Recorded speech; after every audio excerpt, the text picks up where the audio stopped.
আসসালামু আলাইকুম দর্শক মন্ডলী, আমরা চলে এসেছি প্রত্যন্ত এক গ্রাম অঞ্চলে। এখানে খুব বৃষ্টি হচ্ছে। এই বৃষ্টির মাঝে এই গ্রাম অঞ্চলে মানুষ কিভাবে বসবাস করতেছে এবং চায়ের দোকানে কিভাবে তারা চা খাচ্ছে তাদের অনুভূতিটা জানার চেষ্টা করবো আমরা। আসুন। সকালবেলা বৃষ্টি শুরু হয়েছে। এই বৃষ্টি তো ছাড়বি না দেখতেছি। চাল ডালও তো ঘরে নাই। আসসালামু আলাইকুম। ওয়ালাইকুম আসসালাম।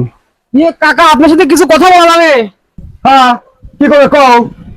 এই যে সকাল থেকে বৃষ্টি হচ্ছে আপনার গ্রাম অঞ্চলে, তা আপনার সামনে যে ঈদ, এই ঈদ বাজারে মার্কেট টার্গেট করবেন, আপনার অনুভূতিটা কি? অনুভূতি কি? ওই দিকটা শালা আমার চিন্তা, আমি ভাবছি যে শালা আছে অনুভূতি নিয়ে। আরে কাকা রাগ, লাইভ লাইভ অফ করো, ক্যামেরা অফ করো, তাড়াতাড়ি লাইভ চলতেছে, ক্যামেরা অফ করো তো।